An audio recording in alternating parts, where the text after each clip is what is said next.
Sabe que é uma sacanagem eu gravar esse vídeo falando sobre alimentação sem ter almoçado ainda?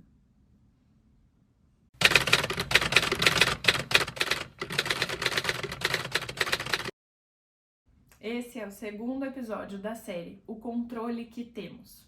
Uma série em que, durante 8 episódios, eu vou caminhar com você e te ajudar a entender, compreender quais são os 8 pilares para você ter um bem-estar emocional, para que você tenha experiências emocionais e afetivas um pouco mais equilibradas, qualquer coisa mais saudáveis, e para que você experimente aí um bem-estar maior, global, em todas as áreas da tua vida. Se você não assistiu os 2 últimos episódios, eu recomendo que você faça isso, porque no primeiro deles eu dou um apanhado geral. E foi por causa desse primeiro episódio ali, que nem dá pra considerar que ele tá dentro da série, que eu falei dos 8 pilares e as pessoas ouvindo e assistindo o episódio pediram, por favorzinho, pra eu gravar um episódio sobre cada um dos pilares. E esse é o segundo deles. No episódio anterior a gente falou sobre o sono e como que ele é importante. Então, se você não teve oportunidade de assistir, eu sugiro que você volte ali um pouquinho, porque pode ser bem positivo para a construção do raciocínio que a gente vai ter aí nos próximos episódios, tá bom? Então, sem mais delongas, vamos lá. Já adianto, bem importante, se você apresentar ou desenvolver qualquer dúvida no decorrer do vídeo, que eu falhar em responder a tua dúvida, deixa nos comentários que eu respondo literalmente todo mundo. Ou se você não quiser deixar a tua dúvida aqui, me manda uma mensagem lá no meu perfil no Instagram, que eu converso também com todo mundo que me manda mensagem. Gente, então vamos lá. Primeiro, eu quero, no episódio de hoje, conversar ou compartilhar com você os efeitos ou os impactos que a alimentação pode ter na nossa saúde emocional. E o primeiro desses efeitos, desses impactos, é a flutuação do humor. E vários fatores, né, obviamente, podem interferir diretamente nisso, vários, mas como hoje a gente vai falar sobre alimentação, meu foco vai ser esse.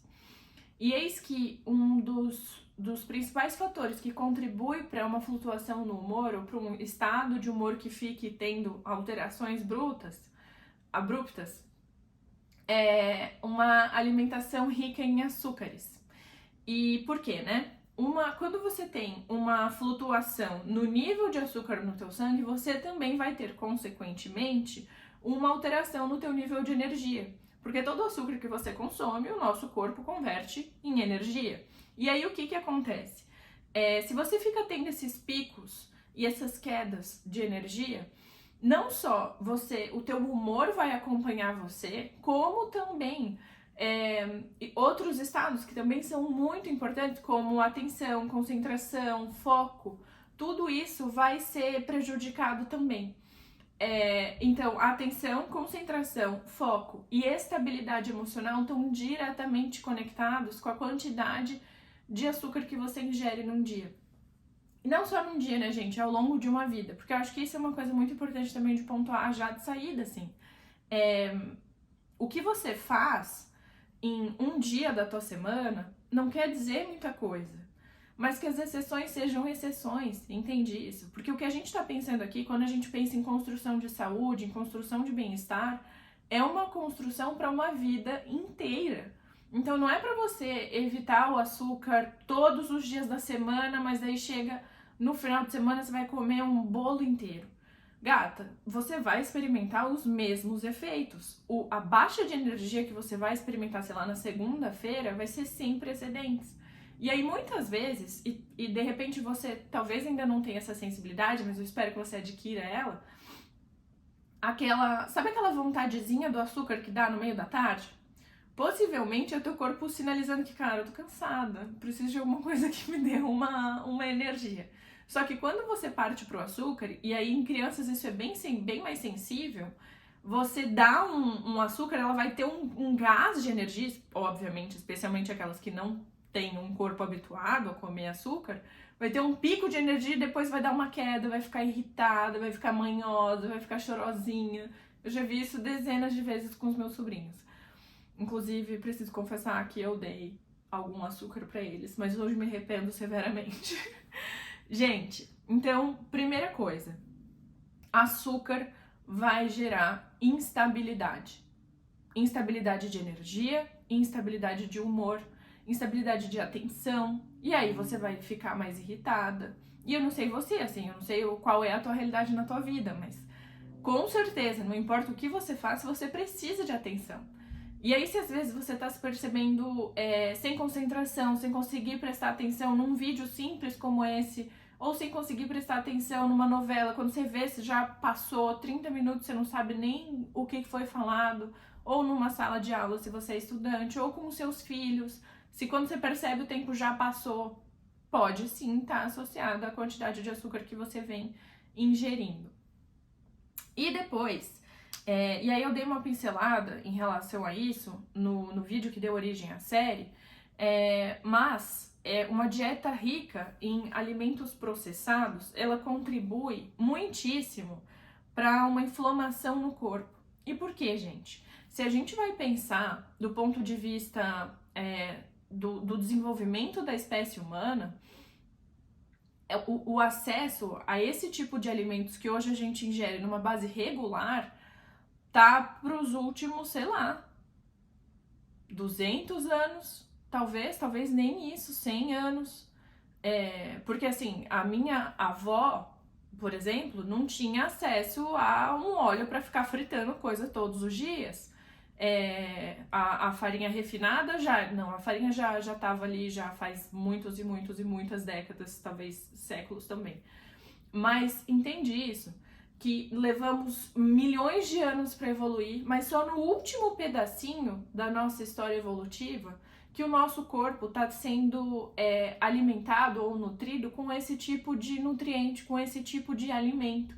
O que isso quer dizer? Isso quer dizer que a nossa estrutura corporal, que a nossa estrutura fisiológica não está biologicamente preparada para receber essas bombas que a gente dá para o nosso corpo. Então, por que eu digo que idealmente você vai evitar alimentos processados? Porque quanto mais natural o alimento for, mais próximo do seu corpo, mais provável o seu corpo vai estar de já estar preparado para manejar ele ali dentro. Então imagina quão complexo é para o teu corpo, para o teu estômago, processar um pastel, por exemplo. Que assim, gente, não me leva mal, eu amo pastel.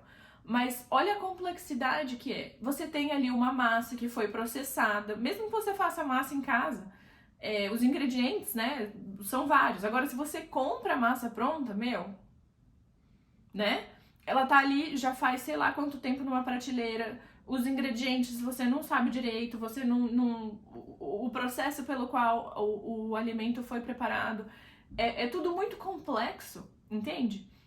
Então, quanto mais simples a molécula, quanto menos processada ela for, mais fácil do teu corpo conseguir quebrar ela e processar e transformar ela em energia, em nutriente. E aí aqui já podemos até passar para o próximo ponto, que é uma coisa que me surpreende até hoje quando eu penso sobre isso, mas a qualidade da tua alimentação vai interferir diretamente, gente, na produção e na regulação dos teus neurotransmissores. Tu tem ideia disso?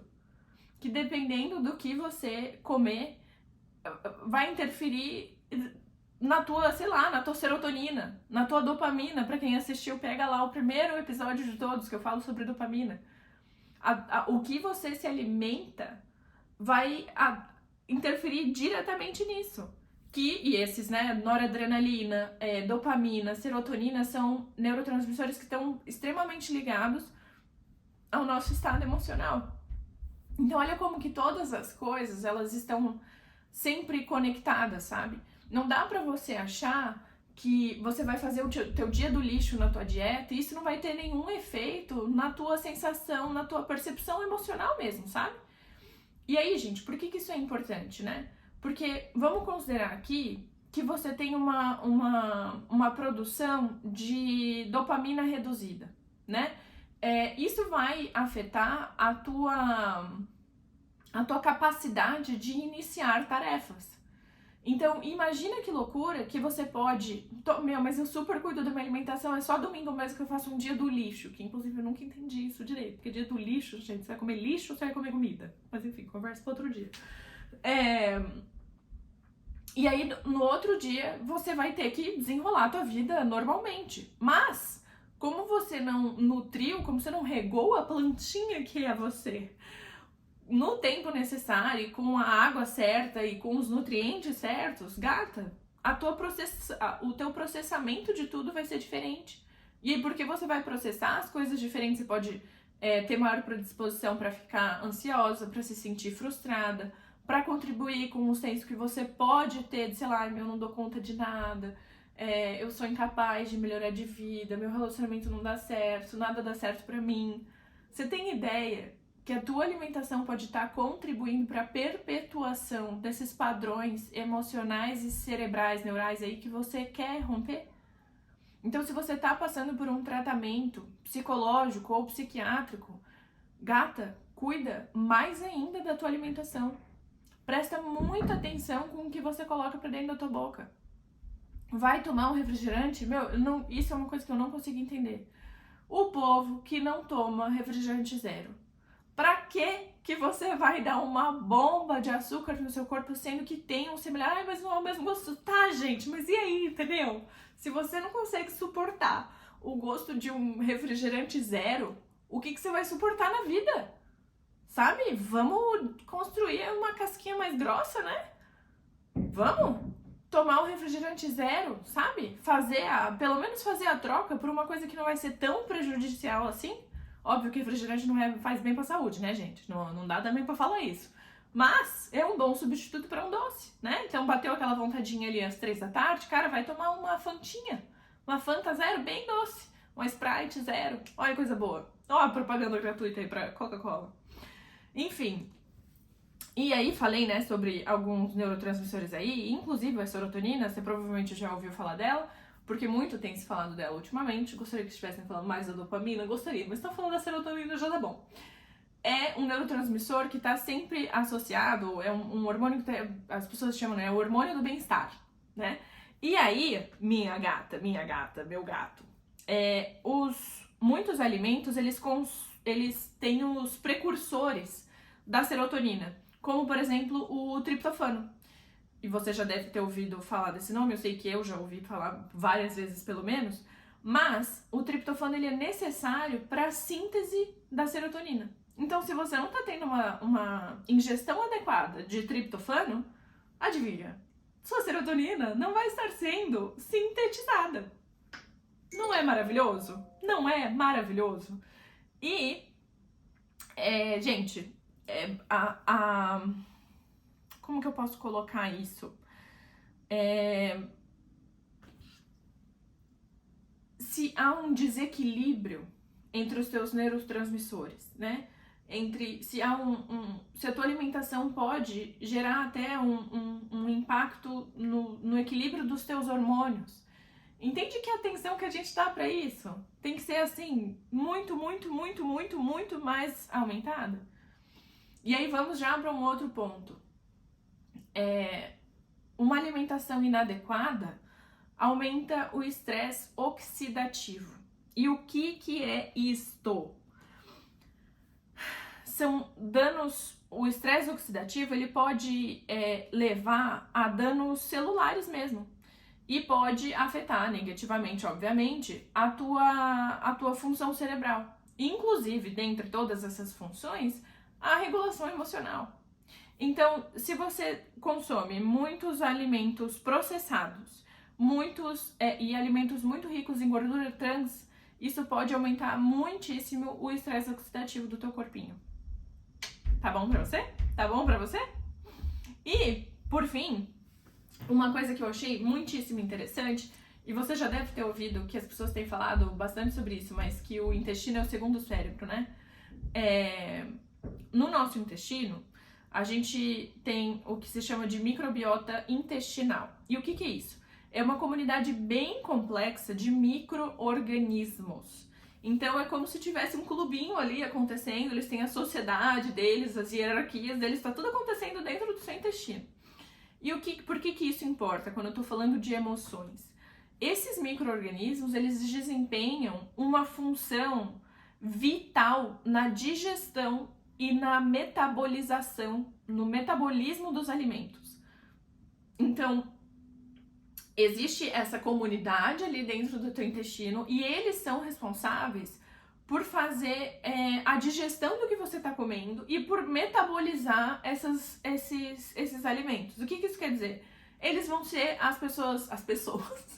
os bichinhos responsáveis por fazer o processamento de tudo aquilo que você ingere.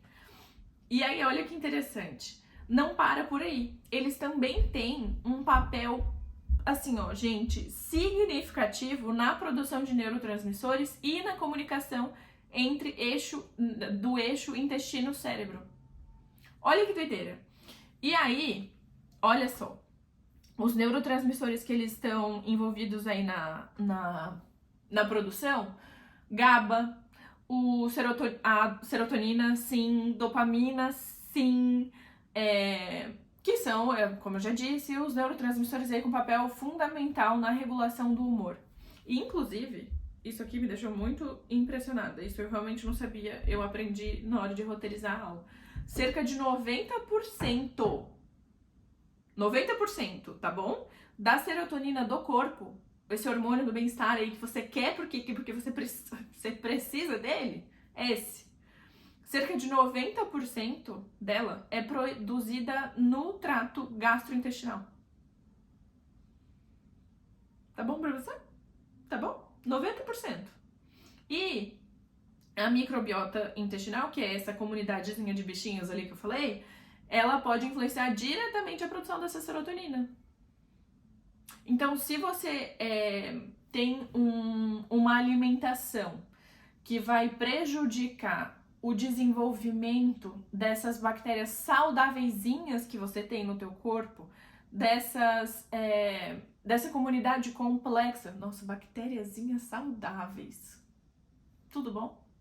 Mas enfim, essa comunidade complexa de micro-organismos, se você se alimentar se você ingerir coisas que favoreçam, sei lá, vamos chamar de florescimento da tua microbiota intestinal, chances muito grandes de você ter uma produção mais eficiente de serotonina, o que vai aumentar diretamente o teu bem-estar. E aí, pra gente fechar, até pra não ser uma coisa muito longa, até porque eu não sou nutricionista, não sou nutróloga, só sou uma pessoa que gosta muito de estudar e que gosta muito de aprender tudo aquilo que for possível pra eu viver uma vida mais longa e com muito melhor qualidade. Mas não sou expert nisso, então não vou falar mais, porque senão podia ser que eu acabasse entrando na área de alguém aí. O que eu vou te dizer apenas, por fim, é te dar algumas dicas bem pontuais em relação à tua alimentação. Começo de tudo, água. Hidrate-se. Hidrate-se. Literatura sugere aí uns 35 ml para cada quilo que você pesa, tá? Então faz aí a continha, pega uma balança, se pesou, multiplica por 35 e essa é a quantidade de ml que você tem que ingerir num dia, tá? Mas spoiler aí pra você, provavelmente vai ser mais de 2 litros, tá bom? Então assim, mínimo de 2 litros por dia, vai ajudar na tua pele, vai melhorar a hidratação dos teus... gente, vai facilitar, eu não sei nem o que dizer, a água vai facilitar todas as coisas e todos os processos no teu corpo, inclusive se você quer perder peso, a água vai ser sua melhor amiga, tá? Mas, para além disso, por exemplo, o que você pode fazer para melhorar a tua microbiota intestinal? Você pode fazer uso de probióticos. Olha que maravilha! Então, sei lá, um iogurte que tenha probióticos adicionados, ou um iogurte natural também já ajuda bastante. Kombucha, maravilhoso para desenvolver isso também. E aí tem gente que não gosta do gosto. A sugestão que eu dou sempre que eu ouço isso, porque ele realmente tem um gosto meio de vinagre, assim, né? Não é pra todo mundo. Põe um tanto num copo e adiciona, por exemplo, água com gás, ou água mesmo, ou até Sprite zero, sabe? Que aí vai facilitar muito o consumo. Eu faço aqui em casa, meu marido não gosta do gosto e eu sempre faço pra ele. Além disso, e aí isso vale é uma orientação muito genérica, mas que vai funcionar muito. Pensa em variedade. Então, você vai comer alface, rúcula, tomate e cenoura no mesmo almoço. Você também vai comer brócolis, chuchu, beterraba, batata doce. Foca em variação, sabe? Coloca muitas cores nesse seu pratinho. E dê um foco aí para as folhas verdes escuras, que às vezes elas são um pouquinho mais amargas. Por exemplo, o espinafre tem gosto de basicamente nada, né? Faz mal para ninguém. O gosto, no caso, porque ele faz bem para todo mundo. Então, procura, na medida do que for possível para você, variar.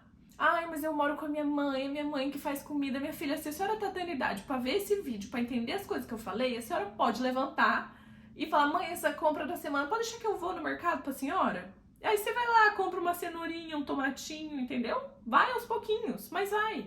Ai, mas eu não gosto de salada, gente. É a história da Coca Zero, entendeu? É a mesma história. Se você deixar que o sabor de uma folha vença você, o que você vai vencer na vida, minha filha? Sabe? Então, tá aqui também a importância da gente desenvolver ou fortalecer a disciplina em direção aos objetivos que a gente tem. E, de novo, eu mesma não tenho uma alimentação perfeita não, viu? Muito, muito, muito longe disso. Mas a minha regra é muito boa. Então, num dia qualquer, você vai me ver ingerir no mínimo uns 5 vegetais diferentes. E óbvio que isso foi sendo construído ao longo do tempo, minha criação também foi um facilitador disso, mas de qualquer forma, mesmo que você não tenha tido boas influências ao longo da tua vida, cara, vai ler sobre isso, vai estudar sobre isso. Esse vídeo foi só um pontapé, eu falei só o raso aqui, o básico do básico do básico. Vai pesquisar sobre isso, sabe? Vai ver como é que eu posso, uma alimentação balanceada para uma mulher de 25 anos com objetivos de perda de peso. Google, minha filha, não tem dinheiro para pagar nutricionista? Vai de Google. Vai de Google. Vai de YouTube. Tem tanto conteúdo maravilhoso para você consumir, para te ajudar a construir uma relação melhor aí com a tua alimentação. Porque daí também, né, gente, a alimentação vai estar ligada a sobrepeso, e aí o sobrepeso tá ligado a como você se vê, a como você se sente, as coisas que você consegue fazer. Então vai ter um efeito aí na tua autoestima, no teu senso de autoeficácia mesmo. Então interfere em tudo. E se interfere em tudo, se é central, por que não dar uma atenção assim dedicadíssima, aplicadíssima? Tá me entendendo? A importância, gata, de você se cuidar, ou a responsabilidade, né, pelo teu cuidado é sua. Passou aí dos 14 anos, meu amor. Tá contigo. Tá contigo, é você agora. Ai, mas meu marido não ajuda, tá, mas... né, se você fosse depender de ter um marido pra te ajudar, minha filha, talvez você não fosse fazer um monte de coisa na sua vida, né? Então faça. Faça porque você vai fazer por você. Organiza ali, de repente, um dia da semana que você vai fazer a marmita pra semana inteira, pra garantir que você vai comer bem, pelo menos no almoço, sabe? Evita comer açúcar, especialmente no período da manhã. Tem estudos que sugerem que um pico muito alto de glicose no sangue pela manhã vai organizar uma alta oscilação de energia durante o teu dia. Então perceba, faz até o teste aí se você quiser. Come algum doce de manhã, um pão francês com, sei lá, com a Nutella, alguma coisa assim, e veja como é que você vai se sentir ao longo do dia versus se no café da manhã você comer ovos, priorizar alguma coisa mais pro proteico do que pro açúcar. Enfim, gente, eu espero de verdade ter contribuído com mais esse episódio. Espero que você tenha gostado, que você tenha aprendido alguma coisa, que você saia dessa audição qualquer coisa mais motivada ou com mais desejo, pelo menos, de fazer coisas por você. Cuidar da tua alimentação, cuidar sim da tua aparência física, cuidar sim do teu estado físico, porque assim, é tua responsabilidade e ninguém vai fazer isso por você e é mega importante que seja feito. Enfim, é isso que eu tinha pra compartilhar, espero ter te ajudado e até o próximo episódio.